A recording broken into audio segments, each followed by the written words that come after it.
Porque la mayor riqueza es tu salud. En CDN Radio presentamos Crónicas de Salud.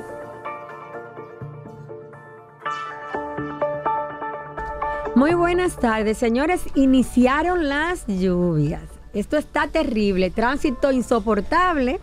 No se puede transitar en ninguna de las avenidas. No obstante eso, dice nuestro controlador, el señor Jonathan, que el dominicano olvida lo que son las reglas de tránsito, automáticamente ven un poquito de agua. ¿Cómo está usted, doctor? Muy buenas tardes, muy bien, gracias a Dios.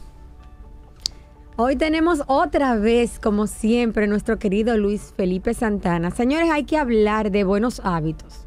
Creemos en la prevención, la medicina, su base principal no es curar, sino prevenir. Y Crónicas de Salud se caracteriza por ese lema. Tenemos que tratar de cuidar nuestra salud, que es lo más importante, nuestra mayor riqueza. Y tenemos un tema hoy sumamente importante, independiente de la lluvia, independiente de los traumas que traen los huracanes, que traen muchísimas enfermedades, tanto digestiva como respiratoria, a nivel en piel, trae zoonosis, enfermedades producidas por algún tipo de animal, entre ellos el famoso bichito que en muchas ocasiones son los visitantes principales, que son los ratones. Eso hacen de su cuenta en estos momentos, porque como está lloviendo, ellos buscan dónde alojarse. Así que tenemos que tener ciertas medidas de higiene y de cuidado con estas lluvias. Pero vamos a hablar de nutrición, señores. Hay un lema que debemos acuñar: somos lo que comemos. O sea, tenemos que comer para vivir y no vivir para comer. Así es que, el doctor Luis Felipe nos tiene interesantísimas informaciones en el día de hoy. Hay cosas buenas y que van a ser beneficiosas para la población, de tantas cosas no tan buenas. Y vamos a ver cómo evolucionamos, ¿verdad que sí, doctor? Así es. Hay muchas cosas, así que no se muevan, mantengan su sintonía a pesar de la lluvia y quédense acá, que vamos a disfrutar excelentemente en el programa de hoy. Nuestro tema central. Señores, hoy vamos a hablar de malnutrición. Hay un enfoque interesante porque cuando hablamos de una nutrición errónea tenemos que enfocar, ¿verdad que sí, doctor? Dos puntos principales, que es los pacientes con disminución de la nutrición, que están desnutridos, y los que están sobrealimentados o malnutridos, pero en exceso, que son los que están sobrepeso, en obesidad, dependiendo del índice de masa corporal. Doctor, cuando me hablan a mí de malnutrición, yo pienso en África. Yo no entiendo por qué es esa relación. Bueno, realmente nosotros tenemos que pensar que la malnutrición está alrededor de nosotros. En este país, sobre todo, tenemos un índice de desnutrición bastante alto. Hay un grupo que es sobrenutrido, como ya bien mencionaba, doctora. Mucho, doctor, mucho. Que es bastante elevado. Estamos hablando de que las mujeres tienen cerca de un 30% de obesidad y casi lo mismo de sobrepeso. O sea, que un 60% de las mujeres nuestra población femenina están por encima del peso adecuado. Pero tenemos un problema serio también de desnutrición. Y yo quisiera hablar como un poco más de esto ahora, sobre todo en el contexto de los centros de salud. ¿Por qué? Porque esta semana pues celebramos la semana de concienciación o concientización, dependiendo de, ¿verdad?, la gramática que se quiera utilizar, pero de hacer conciencia sobre el tema de la malnutrición. Porque en la Asociación Americana de Nutrición Enteral y Parenteral se ha adoptado esta semana para tratar y trabajar con este tema y que se haga un poco más de evidente que es un problema. No solamente a nivel de la población, que es un tema también y que vamos a tocar algunos conceptos sobre eso, sino también a nivel de los pacientes que están hospitalizados. Porque pasa que pues nosotros como médicos muchas veces lo que nos ocupamos es de pues medicamento, el tratamiento, no, el tratamiento del paciente. Pero nos olvidamos quizás en ocasiones de cosas muy básicas, como que el paciente come. Y he visto casos de pacientes que el médico se le olvida hacerle la indicación de la alimentación y y el personal de enfermería, el personal auxiliar no saben qué hacer con ese paciente. O quizás indican una alimentación, la alimentación puede o no ser adecuada, o el centro puede no proveer una alimentación adecuada. Por ejemplo, y algo que hablábamos y que se ve con mucha frecuencia, a un paciente diabético le dan una comida que no es apta para un paciente diabético, con mucho azúcar, con azúcares simples, que realmente no es lo que debe tener. Y por encima de todo esto, hay un factor sobre las enfermedades que puede padecer este paciente de malnutrición, de desnutrición, aunque esté comiendo relativamente bien. Porque las enfermedades ya de por sí demandan unas energías y unos nutrientes adicionales que debemos tomar en cuenta. Si sumamos a esto que ciertas patologías colocan a nuestros pacientes en un riesgo mayor de padecer desnutrición, entonces puede que no estemos atendiendo adecuadamente a estos pacientes. Por eso hablamos del tema de la desnutrición, porque es importantísimo. ¿A quién no le ha pasado que quizás el paciente dura un mes en un hospital, que lo vemos lamentablemente en muchos centros? Llega un mes y el paciente a veces sale en una condición peor que la que entró. Y Así tú es. dices, pero ¿por qué? No debe ser. O sea, él llegó por una enfermedad y salió con 2 o 3. Mire qué sucede, doctor. Mire, el médico, lo digo por experiencia propia, que vamos a acuñarlo también en nuestro caso. ¿Qué sucede? El médico le da tanta importancia a la parte medicamentosa y deja de un lado la nutrición. Sí. Sobre todo los médicos que son de intervención quirúrgicos. O sea, Sí. aquellos que son, yo opero a mi paciente, salió la cirugía muy bien, ahora lo que falta es antibiótico para que no me haga una sepsis, que no haga una infección de ningún tipo. Vamos a utilizar analgésicos para que la paciente se vea bien. Pero ¿qué sucede? La mayoría de esos medicamentos necesitan un vehículo, doctor, No, y que todo son las proteínas. muchos de esos medicamentos también dependen del buen funcionamiento del sistema inmunológico. Metabólico del paciente. Del sistema inmunológico, del sistema metabólico. Y si ese paciente, por ejemplo, para cicatrizar, para combatir una infección, necesita proteínas, necesita energía, necesita una demanda extra realmente de lo que normalmente tiene. Entonces, si ese paciente, por ejemplo, lo llevamos a cirugía y no tiene un nivel de proteína adecuado, esa herida no va a cicatrizar. Jamás. Y ese paciente puede tener una infección y esa infección puede llevarlo a muchas otras complicaciones. Si dejamos el paciente desnutrido y lo tenemos que dejar en reposo y ese paciente empieza a hacer úlceras, ese paciente empieza a hacer complicaciones por causa de la complicación de la posición y de la alimentación que nosotros le estamos dando, entonces estamos complicando a ese paciente. Le estamos provocando pues agregándole morbilidad. Miren lo más sencillo, hay, doctor. Y los pacientes nefrópatas que necesitan de una alimentación específica, que no le damos importancia. Yo creo en la medicina multidisciplinaria. Así es. Yo considero que una paciente que usted tiene ingresada, usted tiene que comunicarse con un nutricionista que esté a cargo de esa clínica, ese centro, ese hospital, el que sea.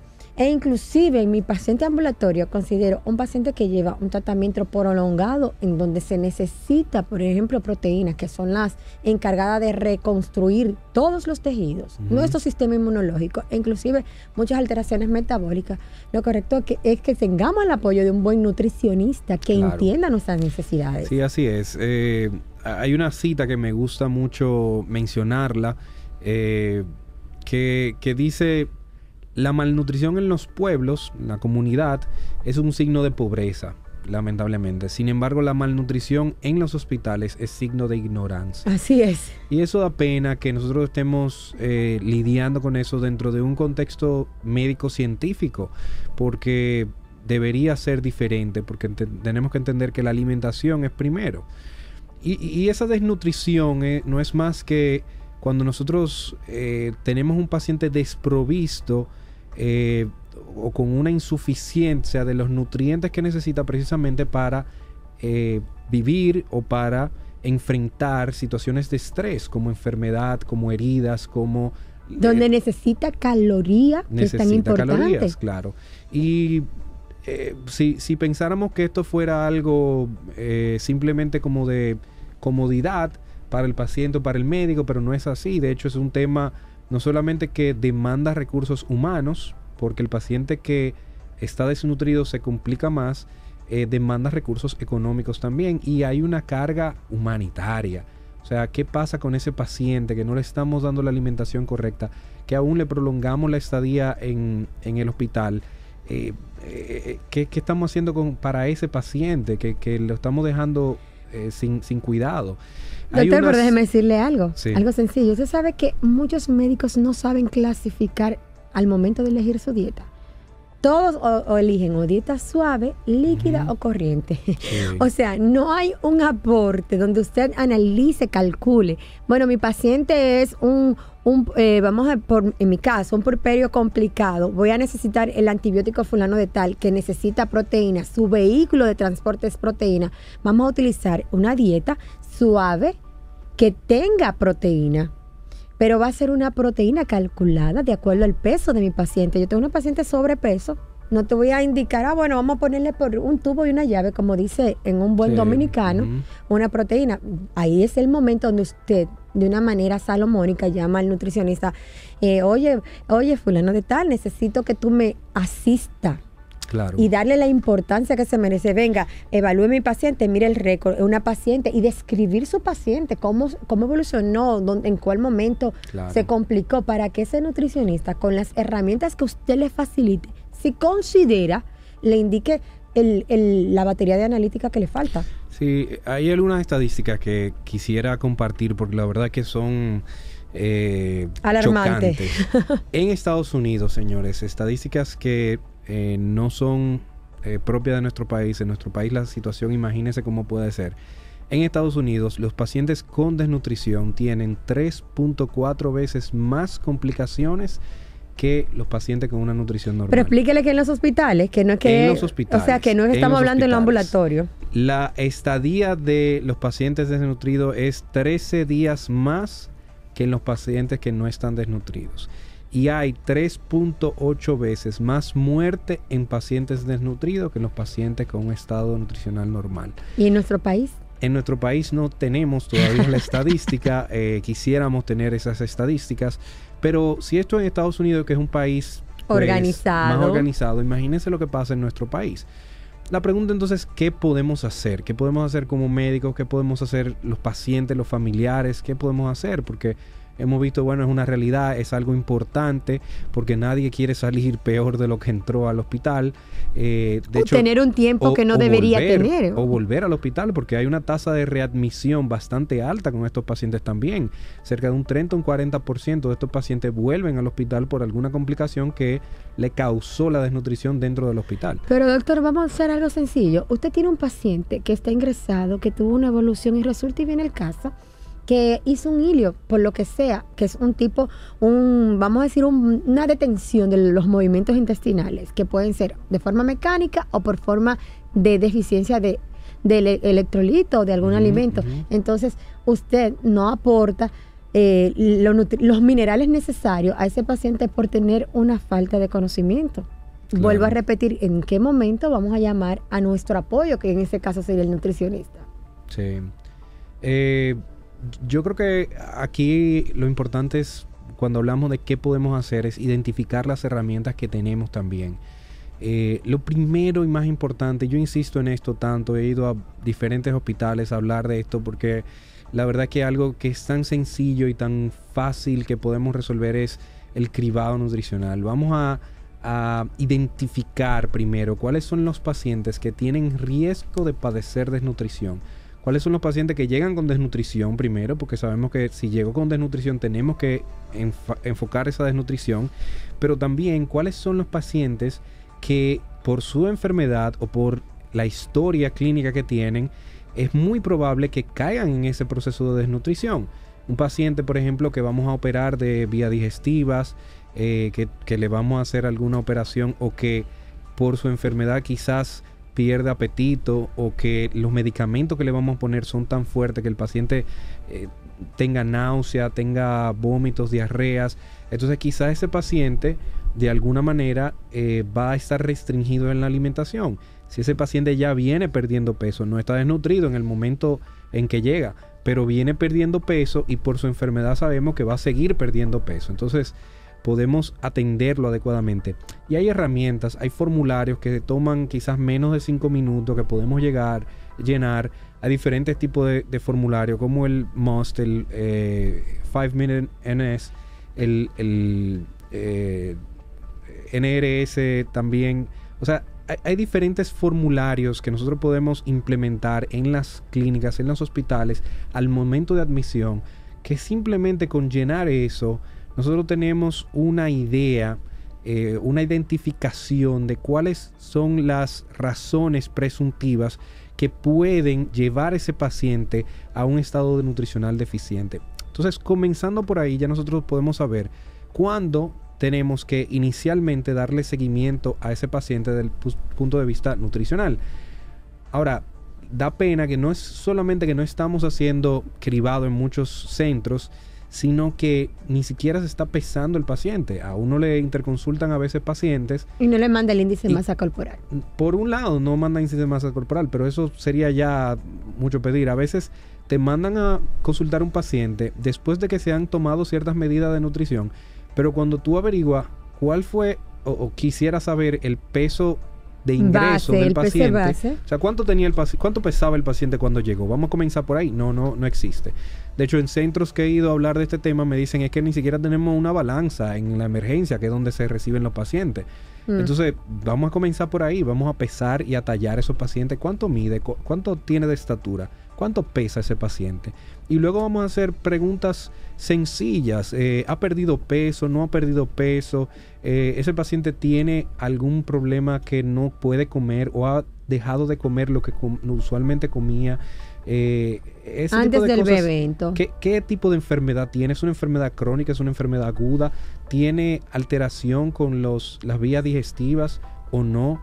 O sea, ¿qué tipo de cosas tiene realmente ese paciente que puede dar un riesgo nutricional alto, moderado? No significa que esté en desnutrición, pero significa que le vamos a poner atención. Si el paciente no tiene riesgo o tiene un riesgo leve, quizás nutrición puede consultar al paciente y decir, bueno, con una dieta resolvemos. Pero hay pacientes que necesitan entonces medidas adicionales, como suplementación oral o como una nutrición enteral, o sea, ponerle un tubo directo al intestino para darle alimentación, o una nutrición parenteral, ponerle a través de las venas, ponerle los nutrientes, porque ese paciente quizás no puede tolerar nada.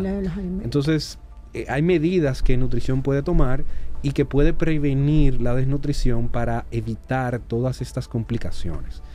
Después, obviamente, que ese paciente ingresa, hay que estar haciendo cierta evaluación, cierta asesoría, y ahí entonces lo que nosotros hacemos de tamizaje, digamos, nutricional, una valoración nutricional, que puede ser algo bien sencillo como mantenerse pesando al paciente, o puede ser algo ya especializado donde el departamento de nutrición interviene y entonces hacemos una evaluación nutricional ya más completa con ciertas herramientas que nosotros tenemos, como la valoración global subjetiva o como algunos métodos de medición, antropometría, bioquímicas. Las bioquímicas son las analíticas que tomamos vía sangre. Claro, laboratorio, ¿verdad? Y la antropología es cuando ustedes miden el índice de grasa. Sí, exacto. O sea, medimos, por ejemplo, un paciente, le medimos el pliegue tricipital, pliegue bicipital, o sea, el pliegue en los brazos. En el abdomen, los brazos. En los abdomen, en las piernas. O sea, hay ciertas medidas que nosotros tomamos, circunferencias también. Del sobre brazo, todo la troncal, que es aquí del abdomen. Entonces vamos midiendo y eso nos va dando una idea de cómo el paciente está en sus compartimientos nutricionales. ¿Qué significa eso?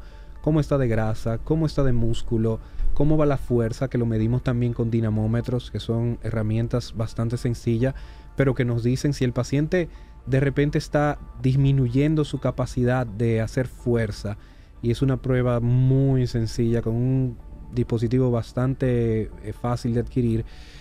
Si de repente ese paciente tiene disminución de esa fuerza, quizás tiene problema, y podemos hacer intervenciones y pruebas también un poco más complejas, por ejemplo medir el balance nitrogenado o hacer evaluaciones más específicas de albúmina, de ciertos micronutrientes, para ver cómo está ese paciente y cada vez adentrarnos un poco más en la situación. Mientras más complicado el paciente, más cuidado, necesidades tiene. Vamos a tener. No es lo mismo un paciente en sala que está ingresado, por ejemplo, para una recuperación, que un paciente que está en cuidado intensivo, que es un paciente crítico, que tiene quizá una serie de necesidades adicionales que no tiene otro paciente. Un paciente perioperatorio, lo voy a decir así, porque antes, durante y después de la cirugía hay pacientes que necesitan atención. De hecho, la Academia Americana de Nutrición, la Sociedad Americana de Nutrición Enteral y Parenteral, ASPEN, durante toda esta semana que está celebrando la Semana de la Malnutrición, hace una serie de conferencias. Hoy mismo la conferencia se va a tratar de cómo alimentar al paciente postoperatorio. ¿Qué cosas podemos hacer? Porque antes se dejaba al paciente 3 días sin comer, pero ya esa concepto ha cambiado mucho. Eso se está tratando de alimentar al paciente lo más rápido posible. No deambulación temprana. Deambulación, que el paciente se pare, que el paciente camine. No es solamente porque eso le ayuda a estimular el movimiento y a mejorar una serie de factores cardiovasculares, sino que los nutrientes van a ayudar a la recuperación de ese paciente. Entonces todo eso se tiene que tomar en cuenta para evaluar esos pacientes y darle una nutrición adecuada. Entonces, por un lado tenemos de parte, digamos, de los médicos y el personal de salud, que debemos hacer un buen cribaje, ¿verdad? Una buena selección de los pacientes para identificar el riesgo de desnutrición. También tenemos que darle seguimiento al estado nutricional de ese paciente durante su estadía. Debemos tener cuidado de la alimentación. Eso podemos hacer como médicos. La pregunta entonces, ¿qué podemos hacer como pacientes o como familiares? Y esto es importante porque quizás la mayoría de las personas que nos están escuchando no son médicos y no tienen el control sobre todos estos procesos dentro de los hospitales y los centros médicos, pero pueden preguntar y pueden ver a su paciente. Los familiares muchas veces son la mejor fuente de información si se fijan bien, porque hay algunos familiares que uno quisiera no tenerlo cerca, doctor. Uno quisiera tener como más la filosofía de Dr. House, que es como que pensar que todo el mundo dice mentira, porque no es tanto la información que le dan, no es tan certera. No, como algunos familiares, doctor, que cooperan tanto con sus familiares que al momento exacto donde el paciente no debe comer, no, pero ese paciente se va a morir. ¿Cómo que no va a comer? Vamos a buscarle un picapollo para que él vaya comiendo y así vamos avanzando. El que no come se muere. Imagínate. Entonces, si le ve que le llevan una dieta un poquito reducida de acuerdo a sus necesidades calóricas, dice, ay, pero aquí es que lo van a matar. Sí. He tenido casos, doctor, aquí es que lo van a matar. ¿Es ese chin de comida? No, eso no funciona en ese paciente, por eso que le está así mareado. Sí.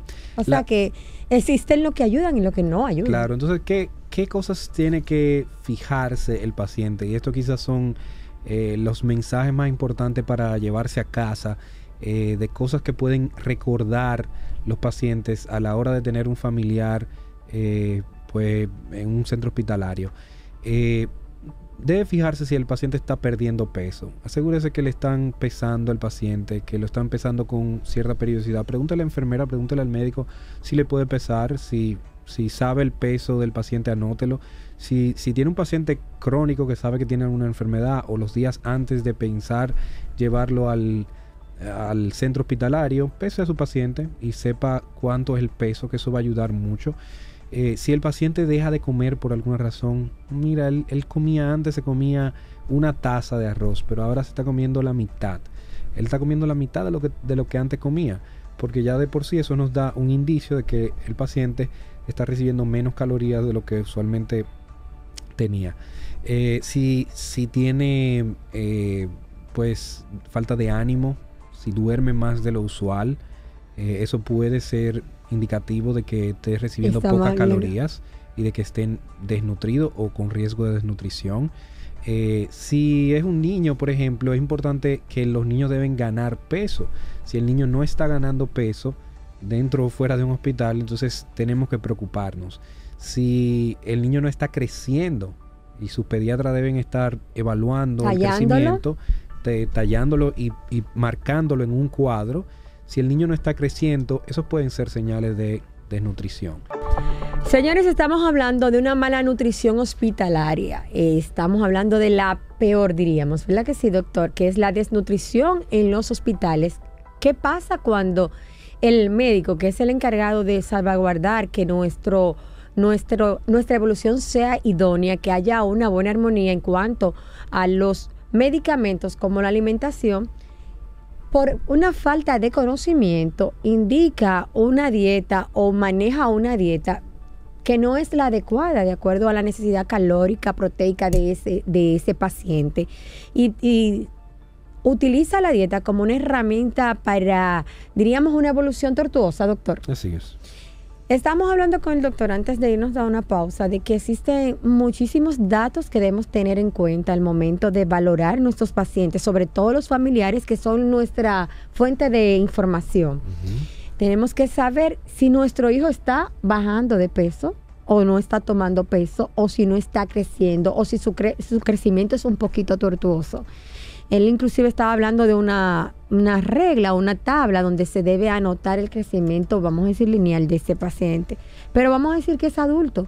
Nuestro paciente que comía una cantidad de tal o cual alimento, luego del ingreso o luego de iniciar el proceso de enfermedad, ha disminuido su cantidad y diríamos la calidad de esos alimentos. Bueno, yo tomaba 2 cucharadas de lo que es arroz, ahora lo que quiero es una. Y cuidado si quiero media, y no siempre. Ya el apetito ha disminuido, no me siento con deseo de alimentarme.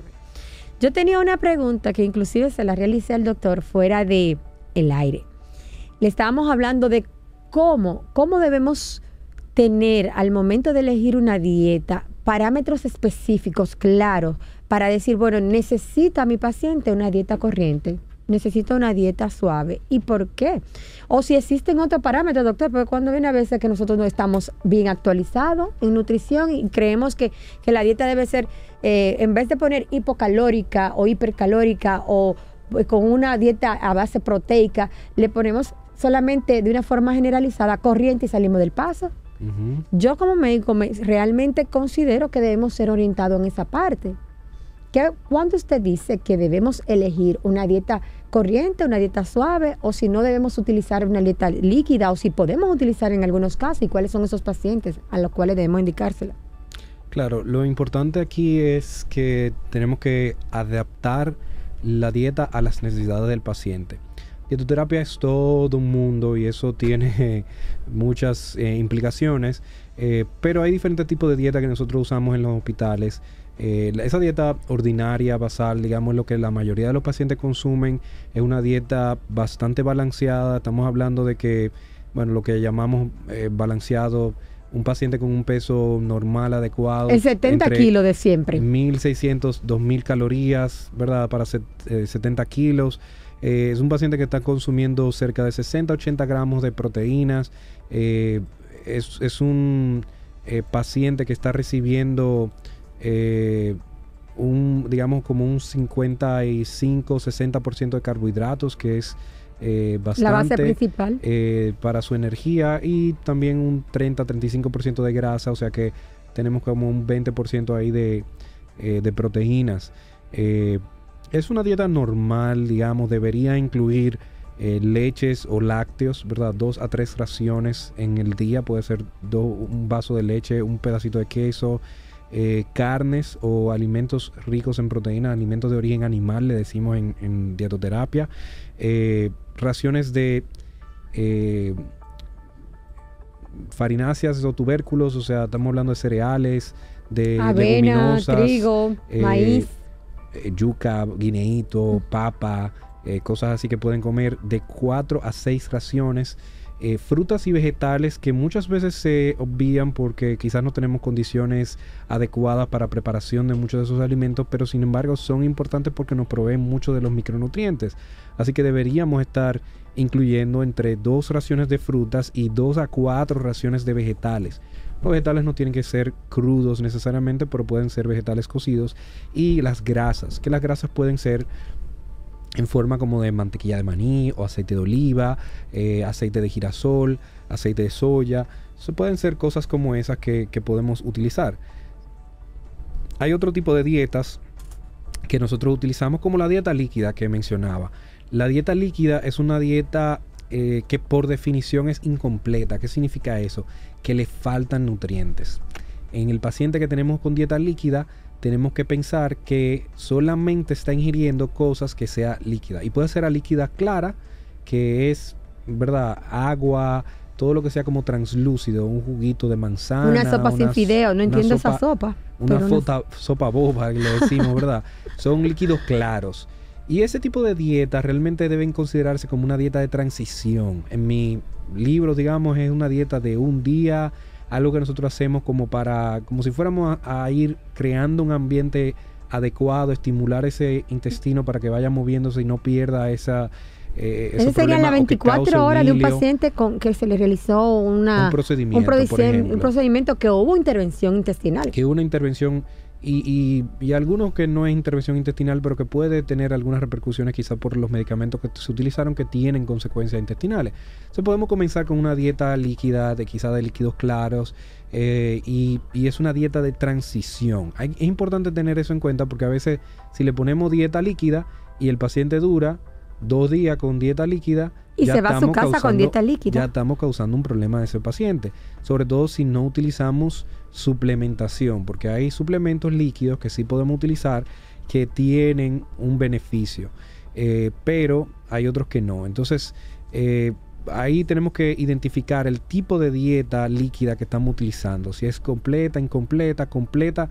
Cuando nosotros utilizamos ya esos suplementos adicionales o preparados comerciales que lo hacemos así, o le mandamos a licuar entonces comida, porque yo puedo hacer eso, o sea, yo puedo coger y licuarle un sancocho entero, exacto, por ejemplo. Uno dice eso, pero es, por ejemplo, plátano, yuca, carne de pollo, carne de res, y uno se lo licúa todo y se lo da como un líquido bien espeso, como una papilla, y uno le da una dieta con líquido pero cargada con nutrientes. Puede ser una dieta semilíquida o semiblanda, que ahí cuando uno empieza a introducir como los purés, la maicena, la gelatina, doctor, que tanto nos gusta para ayudar a la cicatrización, sí, y 1200 fenómenos. Que es enemigo de la gelatina, pero ese tipo de dieta que son semisólidos, o sea que el paciente siente como que puede masticar algo, pero realmente no tiene que masticarlo, se lo puede tragar normalmente.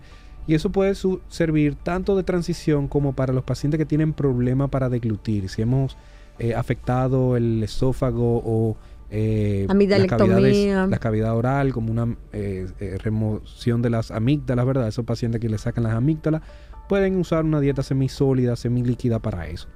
La dieta blanda son alimentos que no sean difíciles de morder, que se puedan masticar bien suave, que puedan pasar un quesito, por ejemplo.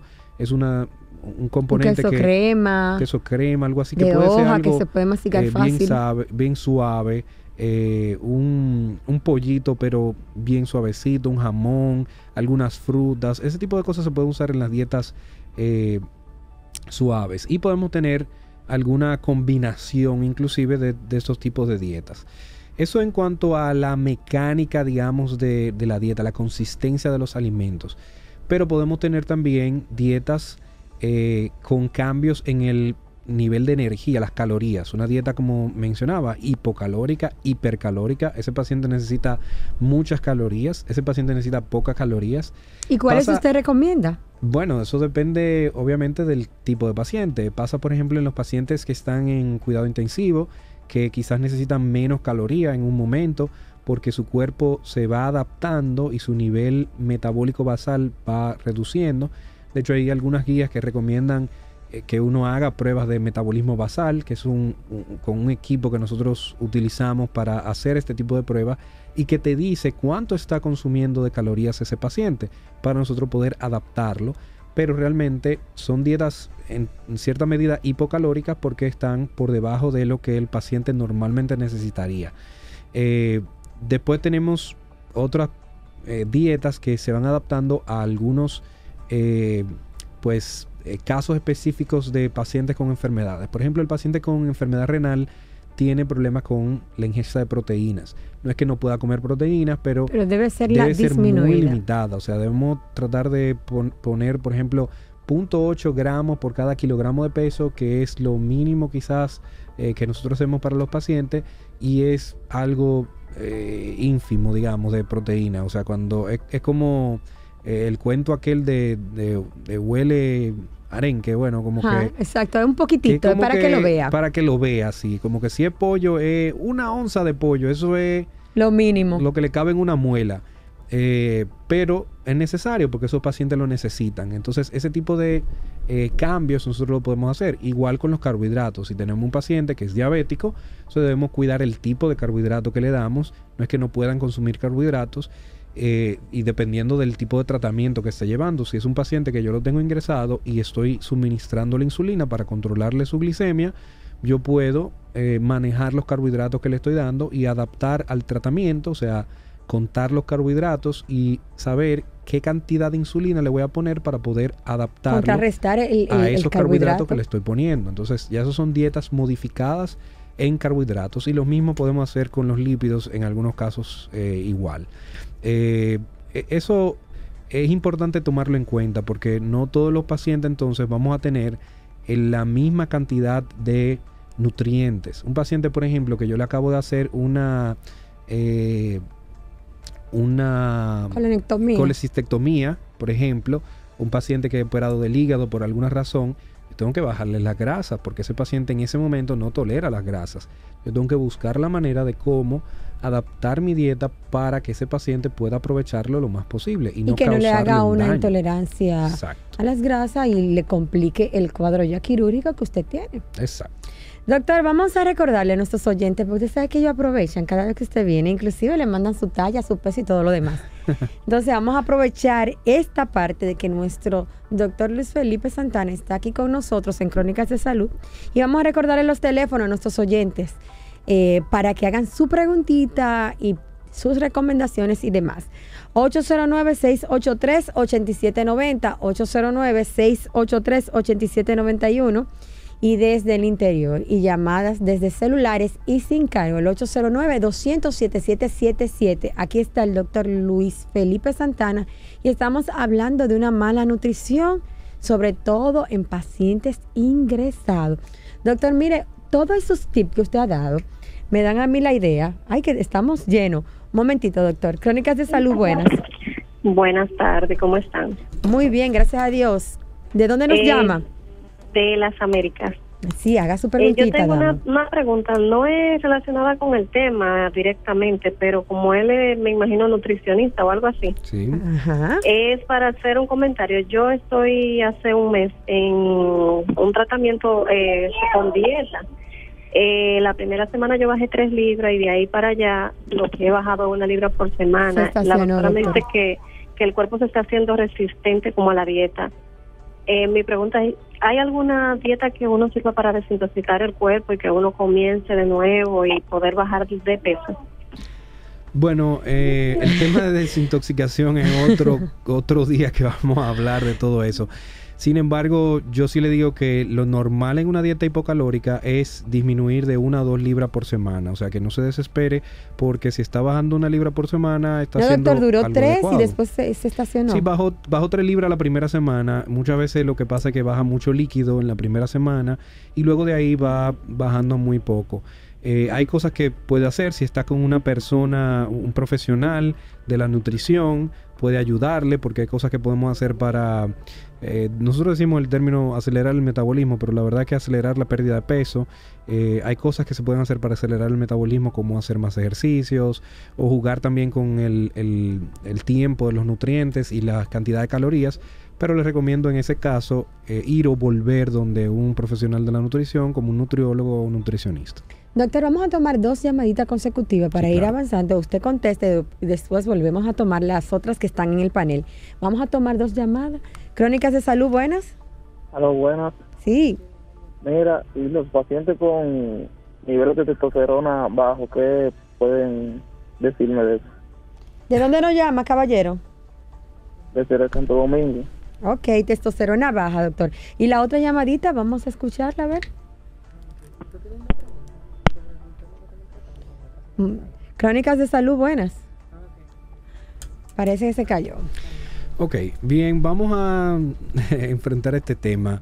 El tema de la testosterona se ve mucho en los pacientes que quieren desarrollar masa muscular, que están yendo a los gimnasios. Muchos entrenadores de gimnasios hablan de que tienen testosterona baja, sin embargo hay que evaluar realmente, hay que hacer pruebas para determinar si realmente el problema es la testosterona. Si el problema fuera la testosterona, entonces debe hacer una terapia hormonal y ahí hay una serie de elementos que nosotros manejamos. Que si la alimentación ayuda, bueno, hay algunos elementos en la alimentación que podemos suplementar para apoyar el desarrollo de masa muscular, pero realmente si hay una deficiencia de hormonas deberíamos hacer más terapia. Y que no es tan sencillo, doctor. Hormonal, y no es tan sencillo, ¿no? Cuando el paciente tiene baja de testosterona se ve, porque hay eventos a nivel físico, por ejemplo, características sexuales secundarias en el hombre, donde usted va a ver esa falta, esa deficiencia. Esa es la excusa, doctor, que utilizan muchísimos entrenadores que no tienen una buena orientación que están buscando. Entonces quieren deprisa aumentar masa corporal en los músculos, en los hombres, ponerlo Johnny Bravo, sí le ¿verdad? digo es que tengan mucho cuidado con esto, porque el manejar ya hormonas y medicamentos debe ser por un profesional de la salud, alguien calificado para esto. Si usted tiene o sospecha que tiene deficiencia de testosterona, pues consulte a un endocrinólogo que le pueda ayudar. Yo mismo, aunque manejo el tema, prefiero recomendarle un endocrinólogo para que pueda manejarle adecuadamente ese tipo de situaciones. No, doctor, se Pero nota no también la se fertilidad lleven del de hombre. todo lo que dice el entrenador del gimnasio. Que no sube masa muscular porque no... Bueno, quizá el entrenador no está haciendo el trabajo que debería hacer. Puede buscar un entrenador certificado, que hay muchos en el país que están haciendo un buen trabajo con actividad física. Puede utilizar una buena suplementación, porque hay algunos elementos en la dieta, no solamente la proteína per se, sino el tipo de proteína, ciertos suplementos que podemos utilizar como el HMB, que ayudan a la formación de masa muscular. Y hay muchas cosas que recurrir antes de llegar a decir que necesito inyectarme X o Y medicamentos. No, y que la testosterona no es un fly al queche, doctor. Usted no se imagina los eventos secundarios que se promueven por esa vía. Vamos a volver al tema que me interesa, doctor. Entonces decimos que, de acuerdo a lo que usted ha explicado en cuanto a la nutrición hospitalaria, podemos decir que la clasificación está un poquito corta al momento de elegir. Nosotros casi todos, vamos a decir, centros hospitalarios y no, tienen un sistema electrónico para tú elegir los medicamentos que están en el staff de médico y también tus necesidades tanto a nivel de laboratorio como dieta. Pero en todos tienen dieta suave, líquida y corriente. Usted ha explicado muy bien claro y de una forma llana que necesita tener ciertas especificaciones lo que es la dieta. Entonces decimos que esa clasificación está un poquito corta, debería ser hipoproteica, hipocalórica, corriente. Ponerle apellido. Exacto, ponerle a ese corriente y ese suave un apellido. Exacto. Y es importante que los pacientes, los familiares conozcan qué es lo que le van a dar de alimentación a sus familiares, porque así ellos pueden ver y saber si es, por ejemplo, una dieta líquida, saben que no pueden durar demasiado con esa dieta líquida, y si van a durar mucho tiempo con la dieta líquida, pues preguntarle al médico por qué dura tanto tiempo, que el médico le explique. Nosotros no estamos ya en la cultura de que el médico decide y el paciente no sabe nada. Mientras más informados estén los pacientes, mejores decisiones pueden tomar sobre sus familiares o sobre su propia salud. Y evoluciona mejor el médico. Y evoluciona mejor, claro. Y el paciente, doctor, mire, el tiempo se agotó. Como usted comprenderá, esto es deprisa. Sí. Así es que, por favor, díganos dónde usted está ubicado, dónde podemos localizarlo y sus especialidades para que el que lo escuche sepa en el momento idóneo dirigirse a donde usted para que lo ayude. Es importante. Claro, estamos en el Centro Guardianes de la Salud, que está en la Moisés García número 39 en Gascue. El teléfono es del 809-685-0709. Pueden coordinar las citas también al 809-430-1875. Yo soy nutriólogo clínico, digamos de base, médico nutriólogo clínico, con una especialización en nutrigenómica y alimentación funcional. Así es que es sumamente importante, señores. Aquí vamos a hablar de genética. Doctor, nos debe para la próxima los horarios y dónde van a dar las conferencias para los pacientes que lo están escuchando. Sí, es importante. Toda esta semana la Sociedad de Nutrición Clínica y Metabolismo está realizando eventos en los diferentes hospitales. Sabemos que en el interior se han hecho en San Pedro, en San Francisco, en La Vega, en Moca, en Santiago. En nuestro hospital central. En el Hospital Central se hizo el sábado toda una jornada. Hoy que están en acuartelamiento allá en el hospital, pues yo sé que la doctora Muñoz está educando a los pacientes y agarrando a todos los médicos que encuentra por ahí para concientizarlos sobre el tema de la malnutrición. Se están haciendo actividades para pacientes y para médicos en todos estos centros médicos. Bueno, se acabó el tiempo. Vamos a recordarle, en breve viene el señor Reyes con mucho más variedad y recordarle a nuestros oyentes que para nosotros nuestra mayor riqueza es su salud. Porque la mayor riqueza es tu salud. Por CDN Radio hemos presentado Crónicas de Salud.